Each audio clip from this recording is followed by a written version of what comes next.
Bonjour, épisode 2 de notre présentation de saison virtuelle. Au mois de novembre, nous allons commencer avec un grand humoriste, Jérémy Ferrari, qui nous arrive avec son nouveau spectacle Anesthésie générale. On va parler de médicaments, on va décoiffer tout ce qui concerne les laboratoires pharmaceutiques, l'homéopathie. Je ne sais pas si vous aviez vu Vent 2 pièces à Beyrouth, mais c'était totalement décoiffant et je vous garantis qu'avec cette nouveauté sur le monde des médicaments, vous allez passer des moments de rire, jaune, rouge, vert, vous allez éclater de rire. Bonsoir Paris! Donc vous l'avez compris, ce spectacle n'est pas un spectacle de dénonciation, c'est un spectacle de vengeance personnelle. J'ai tapé homéopathie à vie dans Google. Oh, putain, il se faisait matraquer la gueule, on aurait cru des PD en claquettes devant une caserne en Yougoslavie. Mes journées, c'est essentiellement de la frustration. Regardez mes journées, je vous les fais, regardez. Hop, j'ai écrit une vanne, je me dis, ah ben non, je la raye, celle-là, ils vont pas la comprendre. Alors ensuite, je me suis renseigné sur les ingrédients qui constituaient les traitements homéopathiques. Mephitis putorius, c'est de la glande anale de putois. Et c'est recommandé en cas de trouble du comportement. Ou bronchite.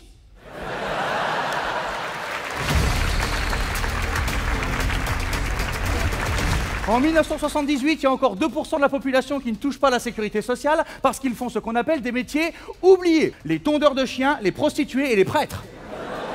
En sachant que très souvent, en 78, c'est la même personne qui faisait ces trois métiers en même temps. Kimberly, 31 ans, dans le coma depuis 6 ans, état stable, pas de signe de réveil. Elle est enceinte. Comment est-ce possible? Eh oui! Soit Kimberly a été choisie par notre Dieu à tous. Soit le personnel est un petit peu à cran et le baby-foot n'a pas suffi. Plaisir est une terre de hip-hop. Et moi, j'en suis très fan. Et justement, j'avais envie de vous faire découvrir mon spectacle de hip-hop préféré, créé en 2015 à la MAC de Créteil. C'est Pixel de Mourad Merzouki. Un pur moment de poésie qui entremêle danse et images numériques. Venez le découvrir.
Looking for Beethoven, la dernière création de Pascal Amoyel.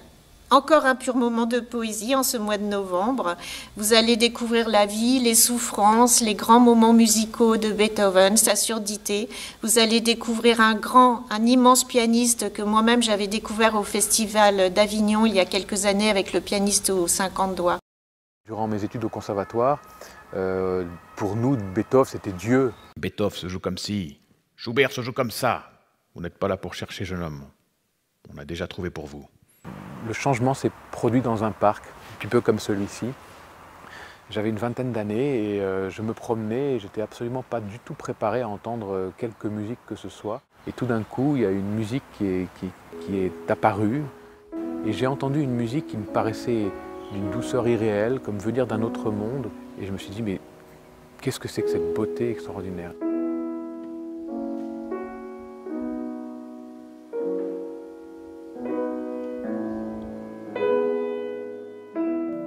Dieu de justice, tu m'accordes ce don pour ensuite me l'enlever.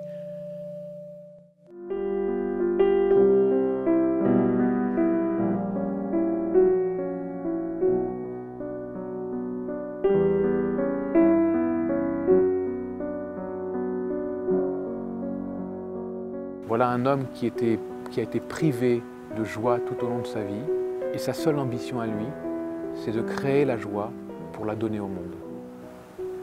Est-ce que c'est pas quelque chose d'extraordinaire? Des princes, il en existe et en existera encore des milliers. Mais il n'existe qu'un seul Beethoven. Extraordinaire. Absolument formidable. Une expérience de l'émerveillement, de l'éternité, quelque chose qui ressemblerait à de l'ineffable. Alors moi, ce que j'apprécie chez Pascal Lamoyel, c'est le fait qu'il a cette capacité à faire comprendre à un public qu'il est l'artiste, le produit d'une souffrance, d'une difficulté à trouver l'inspiration. C'est extraordinaire.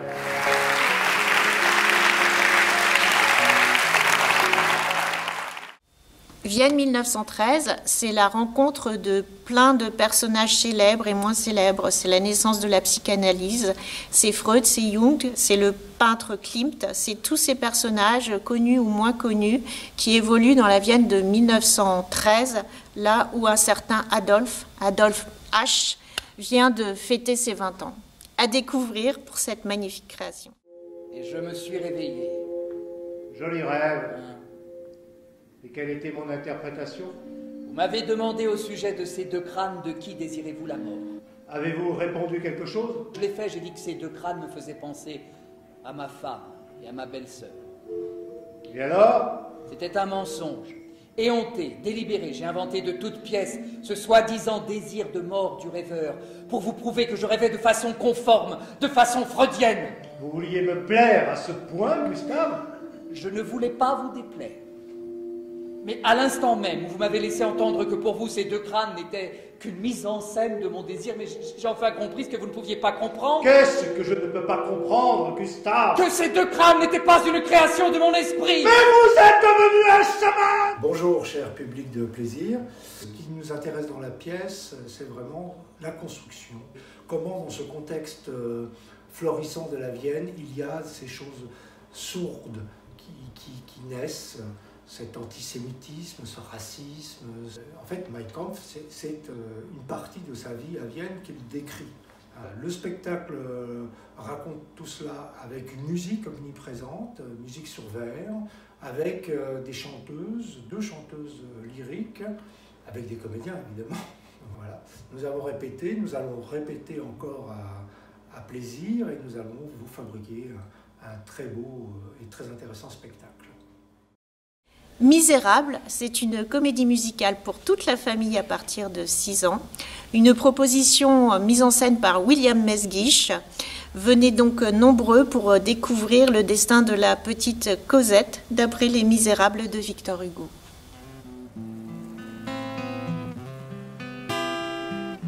Je vais vous raconter mon histoire. Je suis Cosette. Mon père s'appelait Jean Valjean. C'était mon héros. Nous avons traversé toutes sortes d'épreuves, lui, moi et d'autres que vous allez découvrir. Tout a commencé peu après ma naissance, lorsque ma mère a dû me laisser. Sur la tombe de papa, on ne lit aucun nom. Sur la tombe de papa, il y a des oiseaux. Sur la tombe de papa, on peut jouer du violon. Dans les bras de papa, il y a plein de mots. Papa dort, dort papa, comme la nuit se fait lorsque le jour s'en va.